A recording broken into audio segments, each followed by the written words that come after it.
అందరు నమస్కారం. నా పేరు నరేష్. వెల్కమ్ బ్యాక్ మన యూట్యూబ్ ఛానల్. పోతే కూటమి జనసేన టీడీపీ కూటమి కొట్టిన దెబ్బకి జగన్మోహన్ రెడ్డి మత్తిపోయింది. భారీ విజయం సాధించింది కూటమి. ఆ నెంబర్ చూసిన తర్వాత జగన్మోహన్ రెడ్డి గారిలో ఉన్న బలుపు అన్నీ తగ్గాయి. ఇన్ని రోజులు నేను చెప్పింది చట్టం, నేను చేసింది శాసనం, నాకు ఎవరు ఎదురు మాట్లాడకూడదు, నాకు 151 సీట్లు గెలిచాను, 151 మంది ఎమ్మెల్యేలు నాకు ఉన్నారు, సో నేను ఏది మాట్లాడితే అదే రైటు, నేను ఏది చేస్తే అదే కరెక్టు, నాకు ఎవడైనా ఎదురు మాట్లాడితే వాడు అంతూ తేలుస్తా, వాడు సంగతి తేలుస్తా, వాడి మీద కేసులు పెడతా, వాడి మీద దాడులు చేస్తా, వాడిని వేధిస్తా అని ఇన్ని రోజులు విర్రవీగిన వ్యక్తి కూటమి విజయం చూసిన తర్వాత కూటమి కొట్టిన దెబ్బకి అహంకార మదంతో, అధికార మదంతో ఎర్రవిగుతున్న జగన్మోహన్ రెడ్డి పొగరు తగ్గింది. నిన్న ప్రెస్ మీట్లో కూర్చొని వగలమారి ఏడుపులు, ఆడదానిలాగా వేడుస్తూ మాట్లాడుతున్నారు. నేను పథకాలు ఇచ్చాను అయినా కానీ నాకు ఓట్లు ఇవ్వలేదు, నేను 1 కోటి మందికి రైతు భరోసా ఇచ్చాను, ఆ రైతన్నలు నాకు ఓట్లు వేయలేదు, నేను మహిళలకి పథకాలు ఇచ్చాను, ఆ మహిళలు నాకు ఎవరు ఓట్లు వేయలేదు, ఆ ప్రేమంతా ఏమైంది, నేను అమ్మఒడి ఇచ్చాను, ఆ ప్రేమంతా ఏమైంది, వాళ్ళ ప్రేమంతా ఏమైంది అని ఇలాగా చిల్లర మాటలు మాట్లాడుతున్న జగన్మోహన్ రెడ్డికి నేను ఒకటే చెప్తున్నా, నువ్వు పథకాలు ఇచ్చినంత మాత్రాన నీకు ఓట్లు వేయాలని రూల్ ఏమైనా ఉందా జగన్మోహన్ రెడ్డి?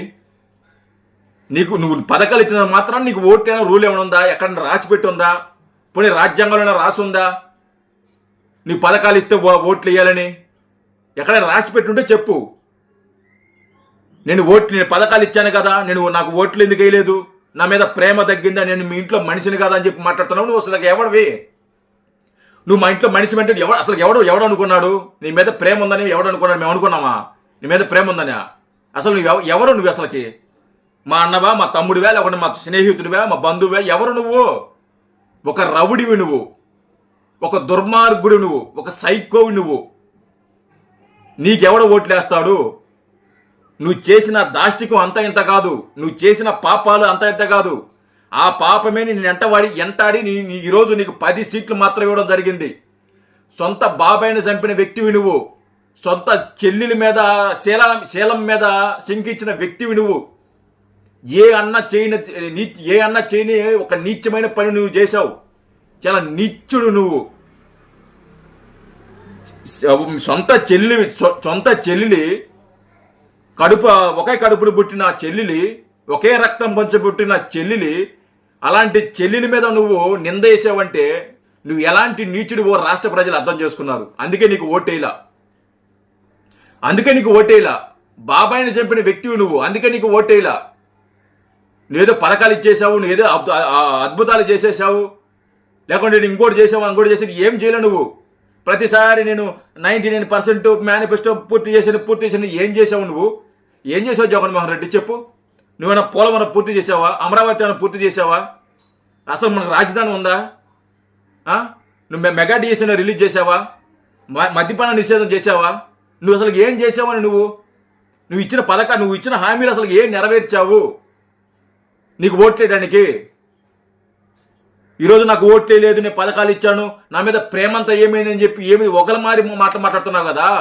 నువ్వు పథకాలు ఇచ్చినందుకు నీకు ఓట్లేలా, అర్థమవుతుందా? నువ్వు పథకాలు ఇచ్చినంత మాత్రాన నీకు ఓట్లేయాలా?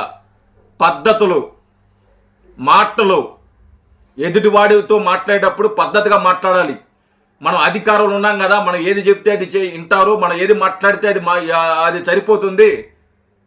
మనకు 151 సీట్లు వస్తాయి కదా, మనం ఎవరినైనా తొక్కేద్దాం, ఎవరినైనా మీద దాడులు చేద్దాం, ఎవరినైనా జైల్లో పెడదాం, ఎవరినైనా మీద కేసులు పెడదామని దౌర్జన్యం, ఆ పోకడ ఏదైతే ఉందో అదే నిన్ను ఓడించింది. అతి ముఖ్యంగా నీ నోరు, నువ్వు మాట్లాడే భాష, ఎదుటి వాళ్ళకి ఇచ్చే మర్యాద, నువ్వు ప్రతిపక్షాలకు ఇచ్చే మర్యాద నిన్ను ఓడించింది. ఏ రోజన్నా కానీ పవన్ కళ్యాణ్ గారిని పేరు పెట్టి పిలిచావా నువ్వు? ప్రతిసారి కూడా ప్యాకేజ్ స్టారు, దత్తపుత్రుడు, పెళ్లిళ్ళు స్టారు అని వ్యక్తిగతంగా మాట్లాడిన నువ్వు నీకెవడో ఓట్లేస్తాడు? నువ్వు ప్రతిపక్షాలు తోటి రాజకీయ నాయకుడికే నువ్వు మర్యాద ఇవ్వలేంది, నీ ఇంట్లో మనుషులకే నీకు మర్యాద ఇవ్వలేని వ్యక్తివి నువ్వు. నీకు ఎవడో ఓట్లేస్తాడు? నేను ఒకటే చెప్తున్నా, నేనైతే జగన్మోహన్ రెడ్డి ఓటమి మాత్రం గ్యారంటీ కోరుకున్నా. నేను చెప్పా ఖచ్చితంగా జగన్మోహన్ రెడ్డి అనే వ్యక్తి ఓడిపోతాడని నేను చెప్పా. ఓడిపోయాడు. దానికి కారణం నోటి దోల, అహంకారం, అధికారం, మదంతో కొట్టుకుంటున్న ఆ వ్యక్తి ఓడిపోవాలని ఖచ్చితంగా నేను కోరుకున్నాను. ఓడిపోయాడు. ఇంతవరకు నేను మీకు ఒక విషయం చెప్పాలి. నేను గత 3 సంవత్సరాల నుంచి వీడియోలు చేస్తున్నా. నేనేదో పవన్ కళ్యాణ్ గారిని ఎమ్మెల్యేగా చూడాలో, ముఖ్యమంత్రిగా చూడాలో అవి కోరికలు నాకు ఏమీ లేవు. పవన్ కళ్యాణ్ గారిని అసెంబ్లీకి పంపించాలి. ఫస్ట్ ఆఫ్ ఆల్ ముఖ్యమంత్రి అనేది తర్వాత సంగతి. ఫస్ట్ అసెంబ్లీకి పంపించాలి పవన్ కళ్యాణ్ గారిని. దానికోసమే కష్టపడ్డా. అసెంబ్లీకి పంపించిన తర్వాత జగన్మోహన్ రెడ్డి నోటి వెంట పవన్ కళ్యాణ్ గారు అని మాట్లాడితే వినాలనిపించింది నాకు. ఎందుకంటే ఒకసారి ఎమ్మెల్యేగా గెలిచిన తర్వాత అసెంబ్లీలో నువ్వు ఇప్పుడు మాట్లాడితే కుదరదు. నీ దత్తపుత్రుడు అది ఇది అని చెప్పి మాట్లాడితే కుదరదు. ఖచ్చితంగా పవన్ కళ్యాణ్ గారని మాట్లాడాలి, సంబోధించాలి. అలాగే అది దృష్టిలో పెట్టుకొని నేను పనిచేశా, కసిగా వీడియోలు చేశా, కసిగా మాట్లాడా. ఎన్ని బెదిరింపు కాల్స్, ఎన్ని ఎన్ని బెదిరింపులు, ఎన్ని నీచమైన మాటలు, ఎన్ని అవమానాలు ఎదుర్కొన్నా నేను. దానికి కారణం పవన్ కళ్యాణ్ గారిని అసెంబ్లీకి పంపించాలనే ఒక బలమైన కోరిక. ప్రతిసారి కూడా పవన్ కళ్యాణ్ గారి పెళ్లిళ్ళ విషయం, ప్యాకేజ్ స్టార్, పెళ్లిళ్ళు ప్యాకేజ్ స్టార్, దత్తపుత్రుడు ఇదిలాగే మాట్లాడుతున్నారు. నిన్న ఒకసారి ప్రెస్ మీట్ లో ఏం మాట్లాడారు, పవన్ కళ్యాణ్ గారు అని మాట్లాడటం జరిగింది. ఇదే మాట ముందు మాట్లాడుంటే వేరేలాగుండేది ఈ విషయం. ఒకసారి మీకు అది వినిపిస్తాను, ఒకసారి చూడండి. ఫస్ట్ నుంచి పెడతా. పెద్ద వాళ్ళ కూటమి, పెద్ద వాళ్ళ కూటమి. ఇప్పుడు తెలిసింది నీకు జగన్మోహన్ రెడ్డి. ఇంతకు ముందు నీకు తెలియదు పెద్ద వాళ్ళని. అంటే నీకు 51 సీట్లు ఉన్నంత మాత్రం, నీకు అధికారం ఉన్నంత మాత్రం వాళ్ళు చిన్న వ్యక్తులు. మళ్ళీ నలిపేస్తా, తులిపేస్తా, వాళ్ళు ఎలా గెలుస్తారో చూస్తా, వాళ్ళతో నాకు పోటీ, నేను పులివెందల పులిబెట్టని అని చెప్పి మాట్లాడిన నువ్వు ఈరోజు ఓడిపోయిన తర్వాత వాళ్ళు పెద్ద వ్యక్తులు, పెద్ద కూటమి అని చెప్పి మాట్లాడుతున్నారు. ఇంతకంటే సిగ్గుచేట. ఢిల్లీలో సైతం శాసించే పరిస్థితులు ఉన్న కూటమి ఇది. ఆ కూటమిలో ఉన్న బీజేపీకి, ఆ కూటమిలో ఉన్న చంద్రబాబు గారికి, ఆ కూటమిలో ఉన్న పవన్ కళ్యాణ్ గారికి అందరికీ కూడా గొప్ప విజయానికి అభినందనలు. ఈ మాట కోసమే 3 సంవత్సరాలు వెయిట్ చేశాం. ఇదే మాట నువ్వు కానీ ముందే మాట్లాడుంటే, పవన్ కళ్యాణ్ గారికి మర్యాద ఇచ్చి మాట్లాడుంటే ఈరోజు రిజల్ట్ వేరేలాగా ఉండేది. ఎప్పుడైతే నీ ఒక పదవిని పక్కన పెట్టి నీకున్న ఆ ముఖ్యమంత్రి పదవిని పక్కన పెట్టి ఇష్టం వచ్చినట్టు మాట్లాడితే ప్రజలు ఎలాగో తీర్పిస్తారు. ఈరోజున నీకు అధికారం లేదు, నేను ఏమన్నా మాట్లాడొచ్చు, ఎలాగన్నా తిట్టొచ్చు. ప్రతిపక్షంలో కూడా లేవు నిన్ను.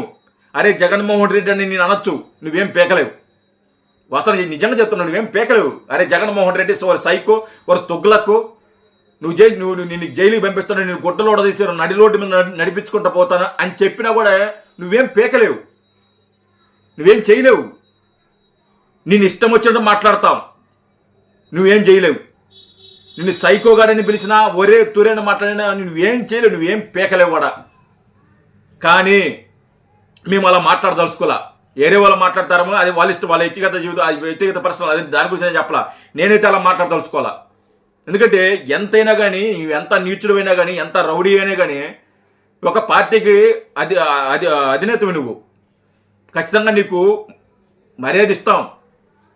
మాజీ ముఖ్యమంత్రి మీకు ఖచ్చితంగా మర్యాద ఇస్తాం. ఆ మర్యాద మేము ఎప్పుడు ఇస్తాం. ఆ మర్యాదను ఎప్పుడు దూరం చేయం. పద్ధతిగా మాట్లాడాలి.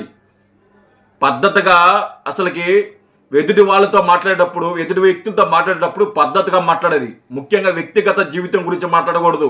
రాజకీయంలో వ్యక్తిగత జీవితం గురించి మాట్లాడితే ఇలాగే రాష్ట్ర ప్రజలు తీర్పిస్తారు. ఇప్పటికన్నా బుద్ధి తెచ్చుకొని ఇప్పటికన్నా పద్ధతిగా మాట్లాడు.